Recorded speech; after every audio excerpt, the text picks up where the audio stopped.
Hello, folks. I'm OdinSpack, and welcome on in to another day of Odin's Collection. This one we gotta get into real fast. We're gonna be playing some Mario Party 3. 10 minutes isn't a long time to spend on that. You'll notice we're actually playing the Japanese version of Mario Party 3, which is gonna be a part of today's story. You'll see that I have a file here, Rax. You can actually name yourself in English. It actually takes English characters, so I did do that. But we're going to get into a party mode game real fast, and we are going to try to very quickly play some Mario Party and kind of explain my story as to why I own Mario Party 3 in Japanese. So we're going to get going. It's just one player against 3 player. You'll notice if you're... I'll quickly say, if you're playing this on the Switch, these are by default filled in, but the N64 detects what controllers are plugged in, so we can only do 1 human and 3 computer players. I always play as DK. We'll rock Mario, Yoshi, and Daisy, one of the new characters added from Mario Party 3. So we'll set them to all same skill levels. We'll put them on hard difficulty. I believe this is all mini games, so we'll do that because I can't read everything here. We'll do Deep Bloober Sea, why not? And then we will set our turns. We're gonna set custom here to 10, the fewest amount that we can. I don't know if that's gonna matter. And all mini games, and I think that's bonuses or something, or maybe the other one may have been handicaps. I think that's used bonuses, so. But anyway, so quite a bit of content into this. Maybe I'll skip some of that just to get some video out here, because that's not really that entertaining at all. So, like I said, we're going to skip as much as possible. So, at MagFest 2018, I got this game, which is the last MagFest I actually went to. And whenever I go to game conventions, I like to try to find oddities, like stuff I would never usually find, stuff that I think would be interesting to own. And one of the things I really like buying at conventions or just in game stores or wherever I can is imported games, because I think it's really neat to see version differences, and just to own a game in a different language is fun. Even if I don't understand Japanese, it's fine, because, you know, I can get through most of it, like, no problem. So we're gonna, I think this is fast, we'll turn, this is that. I think this may be minigame explanation, so turn that off. And we'll have it save after every turn. And there we go, we're good. I'm pretty sure. Look at those helpful graphics that actually helped me get through this, to understand that. I'm pretty sure that's everything I need to set. But yeah, I really like looking for import games. I think it's pretty interesting to find those. I think it's really neat. And so I've bought a few different imported games, and it's usually because they're like cheaper. Why is this like taking forever to... I put the message speed on fast, right? Maybe I put it on slow. Maybe this is fast? I'm not sure. Okay, yeah, I think we had it on slow. Okay, my bad. That should be fast. But yeah, I really like finding imported games. Also, Donkey Start, not DK Start, Donkey Start. And so this is one of the games I got, and you know, my friend King Kienzen is a big fan of it, and this card here is that, you know what, let's play Battle Game right away.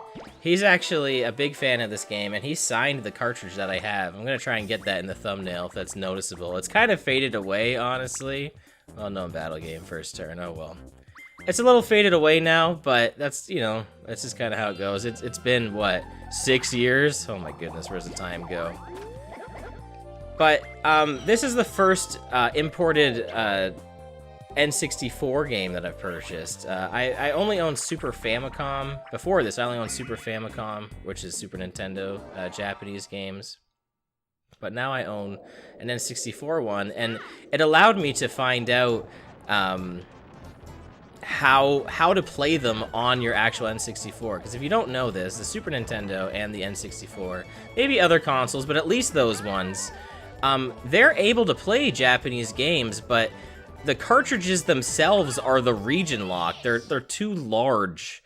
They're actually like like, there's parts about them that are too large to fit into the consoles.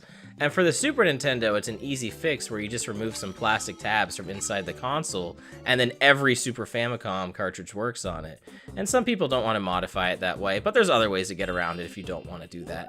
But the N64, it didn't have anything like that, and so I didn't really know, I mean, maybe it does, but it wasn't as simple anyway. So I was like, how are you supposed to do this? I didn't really know. So what I looked up is what you can do is you can actually remove the back of the N64 carts. And if you swap out the back of it with a North American cart, then you can insert it just fine. So the cart itself, all you have to do is just kind of change it out, and it comes apart. You just need like a game bit, something that messes with the Nintendo screws. And so I had this hockey game that I didn't really care for on N64 that I think I bought with like a collection of other games, and I've been holding on to it forever and never played it. And so I was just like, all right, let's give it a shot. And it worked, and here we go. We're playing Mario Party 3 Japanese version on the North American N64, and I think that's pretty cool. So that's why I did that. Let's see if we can do this. Let's see if I succeed. There we go. Bam. Oh, I think I got that even before Mario. Playing as DK, if I didn't mention that. Yeah, look at us go. Lightning reflexes.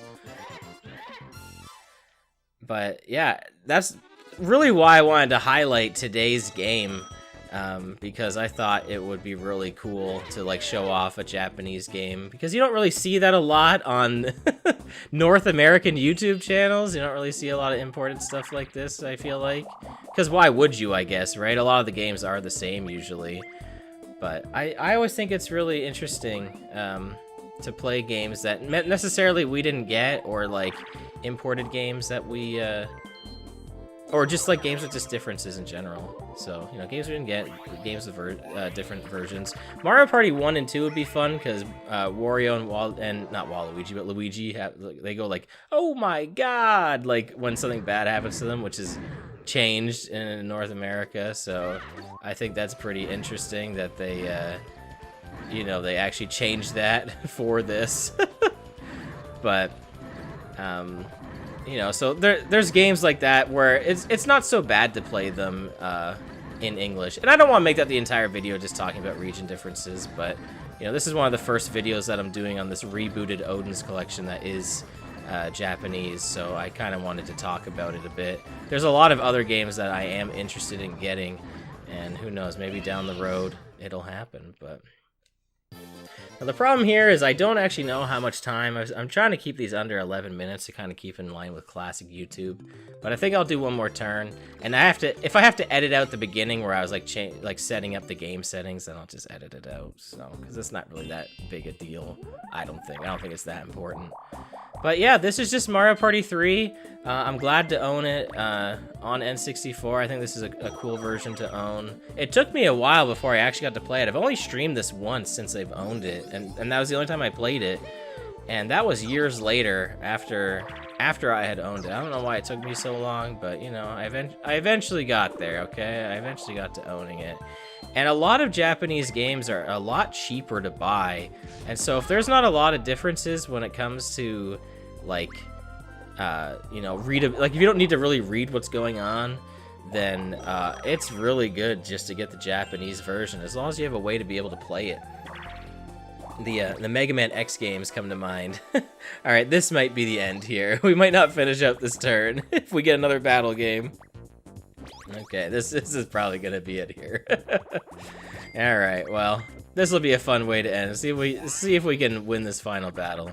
But yeah, a lot of them are a lot cheaper. So if you're trying to, you know, maybe build a little collection, and maybe you want a game that's really expensive in North America, then maybe consider doing that.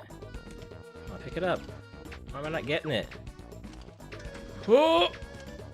Get out of here, Daisy. Whew, that was close. I got really lucky there. Oh, no, you didn't. You did not bump that flower out of me, Yoshi. Well, that's what you get. That's what you get. You're locked out. You're locked out. I don't think so, Mario. Trying to throw hands at me? Mario versus Donkey Kong, classic rivalry. I don't think so. Look at DK just teasing, like, look, you can't come in this door, Mario. I got the key.